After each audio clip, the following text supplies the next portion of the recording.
Hello and welcome. My name is Johnson Smart. Today on the Expert Show, we are with one Pravin. Call him an expert on our program today. He's going to teach us a lot of things what Adeck does here at EPZ. It's where our crew have camped today. Join me on the show every Friday at 7:30 p.m. Do not miss that channel. And with me on spot, Mr. Pravin. Hi Johnson, how are you? I'm fine, and you? Good. How has been your day today? Not bad at all. Wow. Pushing through. Always. Yeah, always. So tell us about the challenge perhaps you faced today, maybe as always coming to work and in and out. This place seems a bit far. Well, yeah, this place is far because I don't stay in Athi River. I stay in the other side of town in Nairobi. Yes. My day starts early in the morning at 5:30, and my first meeting was at 7 a.m. today at Harlingham at KICC. And once I was done, as usual, drove myself here. And yes, it is normal business for me. Wow. Yes. That's great. Tell us about Adeck, Kenya. Okay, so Adeck. Adeck stands for American Data Exchange Corporation. That's the full name of Adeck. It was started by Mr. Jim Donovan and Ma'am Carol Esquera in 1996 in Philippines. Now, we have completed close to around 23 years in business, and we started our Kenyan operations in 2014. So what primarily Adeck does is, Adeck is a impact investing company that designs, develop and delivers technological and data management tools in the field of environmental and sustainability solution. Essentially what it does is it actually helps customers to save time, reduce cost, utilize the resources appropriately, and improve operational efficiencies in a world where sustainability matters. So that is what Adeck Innovation does. We have different product lines, but what you have just seen right now, we support one of the Fortune 500 companies based in US. It's for a data management company. I mean, it's we work for that company in a back office operations, so it is completely data. That's what we do here in our premises right now. Wow. When you've said you've been in the industry for the last 23 years, I understand at some point you had a decision to choose where Adeck should be situated or located in terms of its business location, and then you decided to have it in Kenya. What was your major focus? Okay, I think I was blessed enough to actually go through different African countries. Yes. I worked in Kenya before because this is my 13th year, so I came here in 2007, then again in 2010, and then I moved on to other countries like South Africa, a little bit in Botswana, Zimbabwe. So when this opportunity came through, the owners of the company, Jim Donovan, was looking for an African avenue, and he met me, and looking at what I knew about Africa and what Kenya offered, I think this was the right place. EPZA was the right place. We live in a world wherein it's not anymore profit-centered, it's cost-centered, and this is a cost-centered organization. We cannot go for profitability. Absolutely. So in order to make profit in an environment which is cost-centered, you need to find a location which is favorable. So when you come to EPZA, you got an infrastructure, though it was a semi-infrastructure, we have to kit it up. And then you have benefits, VAT exemption, you have tax benefits for 10 years. And then all the infrastructure was provided, whether it is my internet infrastructure. So it became easy for at least the first 10 years, even if you put in money here, at least by 5th or 6th year, you can start making money here. So that was the reason why I chose Kenya, because otherwise if you look at any other country, it is not providing what Kenya offers as an EPZA zone. Take an example of Uganda, it just provides you 5 years of tax benefit.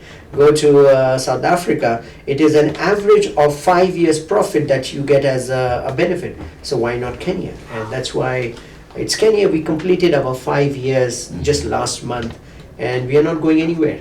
We are extending our lease in this property. Wow.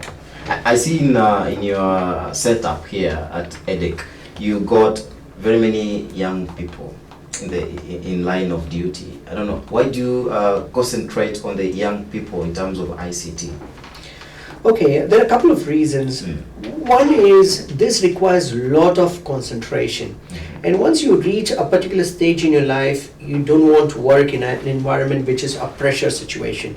This is for youngsters. I mean, average age of my staff here is under 25, so that they can work. They are determined to make a future out of it, and they are flexible because we are in a technological revolution.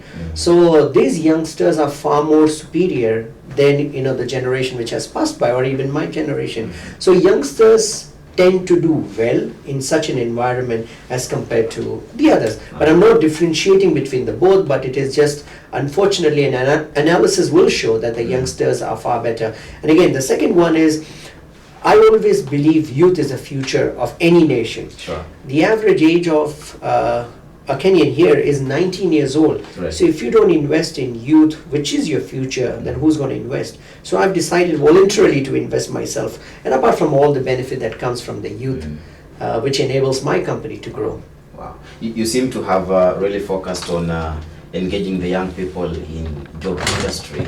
Yeah. Unlike other people maybe who say there are no jobs in Kenya, but at least in your organization you've got a lot of them here. What is this data that you're talking about?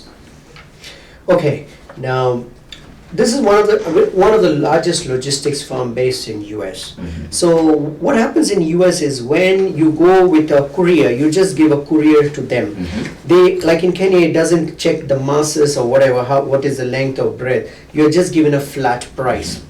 Now the good thing in US is it's a trustworthy sort of an environment. So you give it and then it passes through a conveyor. A conveyor is like what you see in JKI when you put the things in. Sure. Now the conveyor actually measures what is the length, breadth, and then we classify into whether it is a box, whether it's plastic and whatever. Now this is where now the best thing happens. So based on our recommendation, the client is able to now determine whether we undercharged or overcharged a client. If it is undercharged, a ticket has been sent to the client to pay, and if it is overcharged, then obviously we reimburse. Due to this exercise, this client of ours saved close to 30 millions per year, and it has been increasing. That's why when we started this project, we just had 10. And today you see this number has magnified to around 150 as of now, and we still are hiring to meet our client expectation, because from August, September, our peak season will pick up. Yes. Like how much of data can you transport in a day? Well, it is unlimited because I would say it is in packages. Yes. And in simple language, I would say that we roughly do 1 million package a day, and it could be more or less because one project itself is 1 million. So I would say hypothetically 1.5 per day. Wow. Globally as a company, we do 6.5 billion transaction a month. Wow. Yes. Wow. But you see, with the challenge you have in trafficking, internet traffic, how do you deal with that? Okay, now I won't say that there is a major challenge in Kenya anymore. I think the government has really built a robust system in place and with a lot of competition. And I think we have invested nicely, our shareholders and the owners of the company has invested, because that's our backbone. Now we have CCOM as one of our providers. Our main provider right now is one of the, they are called as the carriers of carrier, because every other individual has to depend on them. So we have directly engaged with CCOM, which is a South African based company, the major company, and then we have our backup as internet solution, and then we have a third backup also, which is a Jammy. So we have 3 redundant infrastructure to ensure that internet is never a problem, and it has never happened in last 6 months. Even worst case scenario, someone has maintenance activity or undersea cable cut, there's always someone else to manage our traffic. Also what we have done is, just in case hypothetically both the undersea cable cuts off, which is now not going to happen ever, what used to happen before, we have a canopy to support our operations. So we generally provide a 99.9% uptime for our clients now. Wow. Yes. That's so wonderful. Now, I've seen in very many forums, in workshops, it seems Adeck is really doing enough. I mean, so much in terms of transportation. You know, people out there are thinking EPZ is all about transporting and maybe exporting and importation. That is what it does. And in here, it seems a different department, ICT based. There is this award you won with KNCC. I mean, you've been into that forum, those forums for quite a long time. What really motivates Adeck? Okay, you have to be a self-motivated individual, and that's what I am. I'm myself. I'm a very ambitious guy in my ways of doing business. Now, what motivates me? I mean, the most important thing is what I'm getting out of it. So, KNCCI, if you see, it's the Kenya National Chamber of Commerce and Industry, and this organization is here to help traders, and particularly small and medium enterprises. And under the leadership of the new president, Mr. Richard Gatia, there's a lot been done since he has taken over, and since he was prior to that the Nairobi County chairman as well. The chamber actually wants to take care of the Juakali sector, wants to really take care of the small and medium enterprises. Because of this interest capping of 9%. It was not possible to get easy credit for business, and for financing of business, money is essential, and this is where KNCCI played a major role, having tie-up with different banks, particularly with Equity Bank, wherein it is easy to acquire loan if you're a member of KNCCI. Right. So that is one motivator, and again, these people who wants this, you don't have to work for someone. It's if you have an idea, you need to be given a right assistance in order to start that business, and liquid cash available. And I think that is the reason why I'm part of KNCCI. Obviously, the visionary leadership of Mr. Gatia really made me something that I can really drive with him. So that's the reason why I was associated with KNCC, and I've been like 5 years now with them, and still going strong. Adeck, I mean, you always wanted to be an entrepreneur. You always want to drive successful business. Sure. And one thing that I've done in my career is drive businesses which are successful. And yes, that is something that really motivates me. I have a team of young people who really keeps me shining. They really give more than 100% whenever they are here. When we walk into our office, we never look at time, what time we clocked in, and neither when we walk out, look at clock, is it 6 o'clock? We don't do that. We give our best, and the most important thing, we are serving a US company, so we have to give our best, because it's not about our personal thing, it is what Kenya is showcasing to the world. Wow, from super sport ideology or idea and the career in the media industry to entrepreneur, what motivated you to starting this business? I mean, someone wouldn't have left, the dream back. Well, super sports, okay, I wanted to be a sports anchor in my life, and I was interviewed by various organizations, and then after some point I realized I'm not good at it. So I was very fascinated with super sports and the way they are. So what happened is, since I could not work with them, I went ahead, met a shareholder, and I started an office which is still there in Randburg in South Africa. We started an office there, and then it went well. So at least, and I have a photo of that, wherein I'm standing outside Super Sports, and Super Sports is there, and my office standing direct, and just opposite. So that was just, it's anyone's dream. It was just my childhood dream to work with Super Sports. Unfortunately, it didn't happen. But yes, I think I always wanted to be an entrepreneur. I think my skills are far more suited to be an entrepreneur rather than something else. Yes.